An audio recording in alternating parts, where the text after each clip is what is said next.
Howdy and welcome back to Happy Babby. Besides enjoying the companionship of a new baby and dealing with all the joy that brings, one aspect of raising a baby that cannot be ignored is finances. Having a baby can be very expensive, but not just for the birth itself. Since we are adding a new family member, it's important to plan for the increase in daily living expenses in the years to follow. Now that Babby is 3 years old, we're going to take a look at just how much we spent over the last few years to use actual numbers to answer the question of how much it costs to have a baby. Let's go.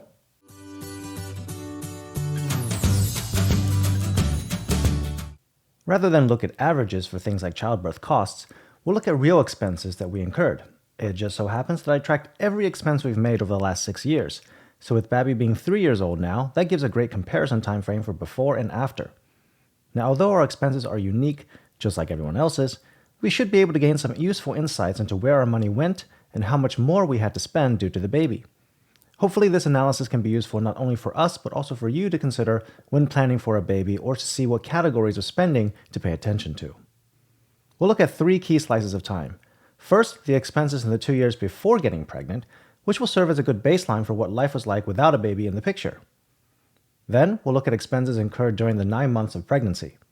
And finally, we'll look at each of the 3 years of expenses during the first, second, and third year of the baby, and see how the amount and type of expenses change as Babby grows older. With the timeline established, let's next talk about what expenses we will be looking at and which we will exclude. The main expenses that are not included in this analysis are housing and car expenses. We went through a bit of an unusual journey with housing around the same time as having the baby, moving from a small 1-bedroom apartment to 3 different houses in the last 6 years. And this involves spending for renovations to prepare to sell and also move into new places. Because these costs varied so much, including them would inflate the numbers in random parts of the timeline quite a bit, so they would be removed for this analysis. It should be acknowledged, however, that having a baby can often lead to situations where you may want to change where and in what kind of housing you live. This can result in increased expenses. However, it's also possible that you don't need to make many adjustments due to having a baby, either because you already have enough room or because it isn't necessary yet to consider moving for kids' amenities like schools. Somewhat similar to housing, we made quite a lot of changes in regards to our car ownership over the last few years. We started out by not owning a car at all. After we knew the baby was coming, we decided to purchase a car since it's needed in order to transport a baby. Indeed, they won't even let you leave the hospital with a baby without a car seat. Shortly afterward, we ended up changing to another car due to family needing our old car, so our car expenses are not representative of what most families will probably do as a result of a baby. Let's start by looking at what expenses look like before having a baby. To do this, we'll average the expenses for the 2 years before pregnancy, which comes out to $20,229 per year, or $1,686 per month overall, not including housing and car. There were not yet any expenses related to having a baby, but food expenses will be interesting to track, as that is one category that will be directly affected with a child. Pre-pregnancy, we spent $571 per month on food, which includes groceries and restaurants. Next, let's look at the expenses during the 9-month period of pregnancy. Realistically, we didn't find out about the pregnancy at the very beginning of the 9 months, so our spending habits don't change immediately. Therefore, whether it's 9 or 10 months for pregnancy also isn't that important. We'll use 9 months since it's a more popular number. During pregnancy, our overall expenses, not including housing and car, soared upward to a whopping $29.39 per month, a drastic increase of $12.53 per month from pre-pregnancy. If we look at the breakdown, food expenses increased $123 per month during this period, possibly due to eating more and healthy foods for pregnancy. We also took an opportunity to go on a vacation to Hawaii during this time period, as flying to travel so far isn't something we would want to do with a baby soon. We finally started incurring baby-specific expenses, including $2,902 or $322 per month for healthcare, which includes doctor visits and part of the labor and delivery costs after insurance. Some parts were billed and paid post-birth, so they would be included in the next time period. Healthcare costs for pregnancy and birth will vary greatly depending on the insurance plan you have, so there's little you can do to plan for this except make sure that you have the best insurance available to you. Other than this, we started buying some basic baby clothes, supplies, and toys. The supplies category is a catch-all and includes disposable things like diapers, but also furnishings specific to baby, such as bassinets, cribs, car seats, and strollers, not all of which were purchased during pregnancy. We also attended some classes about pregnancy, birth, and caring for a baby that the hospital offered, paying only $6 for parking. Overall, our spending definitely increased during this period, but the costs of delivery were less than I expected. Again, this can vary greatly depending on your insurance, so comparisons here are likely not that useful. Let's move on to the parts that are more interesting, the first 3 years of life. In baby's first year, we see that spending per month overall was lower than the pregnancy period by $646 per month, but still higher than baseline by $607 per month. Food expenses actually decreased to a level even lower than baseline during this time, as we didn't go out to eat at restaurants much, both because it's inconvenient to do so with a baby and also because of COVID. Baby-related healthcare expenses were also pretty high at $3,636 or $303 per month, only slightly lower than the pregnancy period's $322 per month. This included some follow-up bills and appointments from the birth, but it was also largely due to 2 ER visits during this first year. Baby clothing expenses picked up during this first year, costing $916 in total or $76 per month. Unfortunately, kids grow so fast that these clothes would need to be replaced quickly.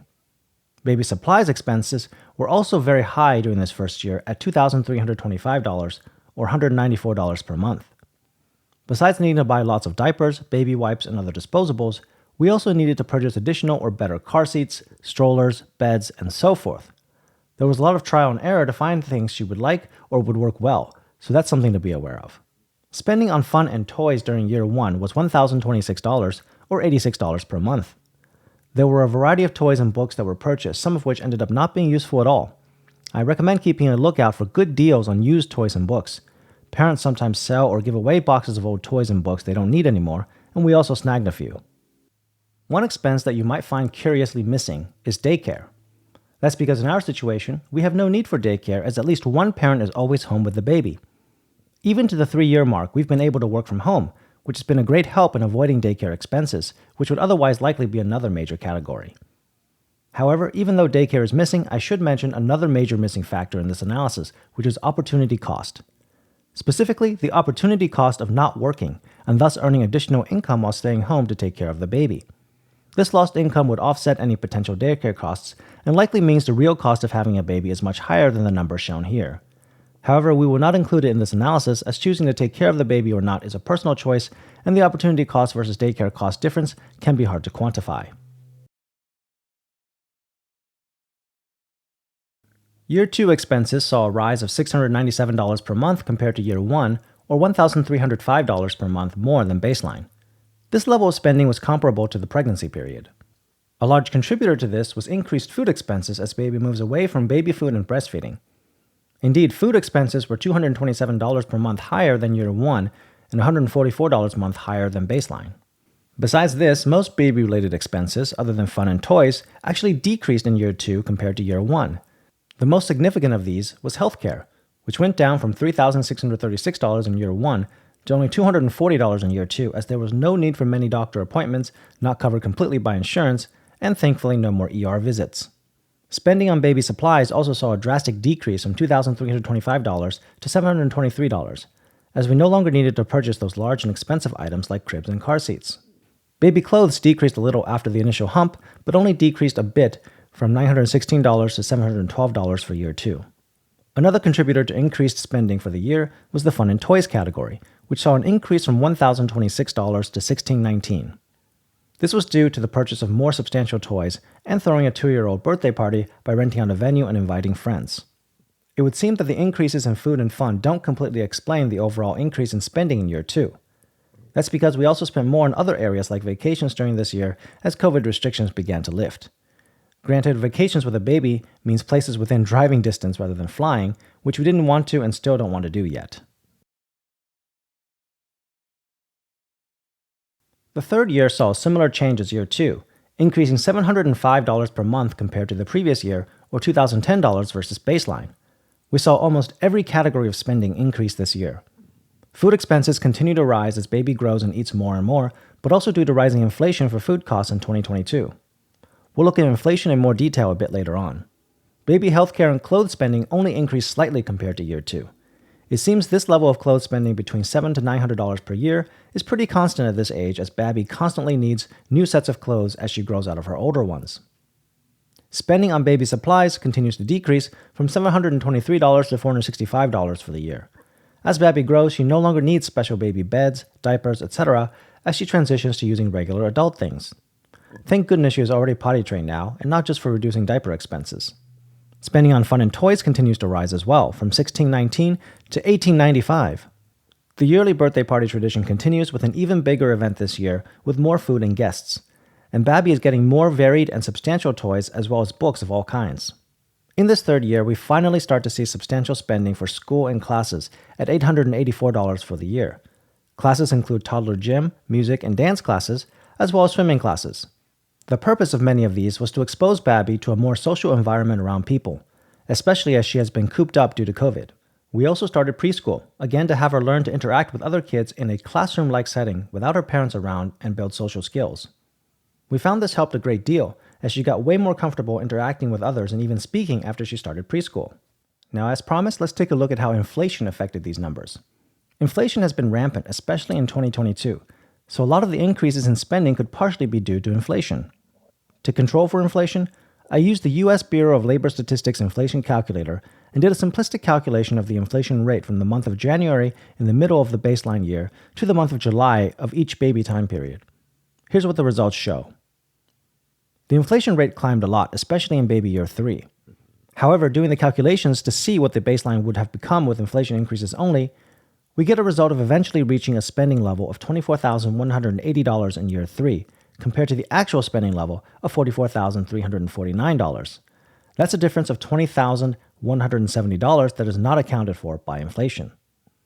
If we compare the total spending increases with and without taking into account inflation, the difference is $7,628. Either way, we can see that the total spending over the pregnancy period and the first 3 baby years has cost an extra $50,000 or so. We could say that is, for us at least, the cost of having a baby during the first 3 years. Again, not including any opportunity costs.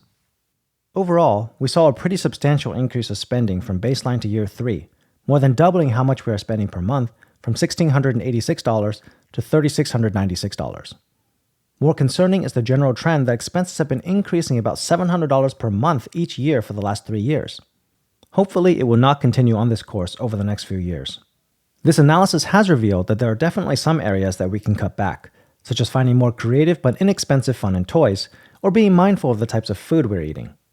If you found this analysis of baby spending interesting, please hammer the like button. If there are any aspects you'd like us to dive into more detail about in the future, please do let us know in the comments. And if you want to see more videos about baby-related finances, be sure to subscribe. Thanks for watching, and have a good day!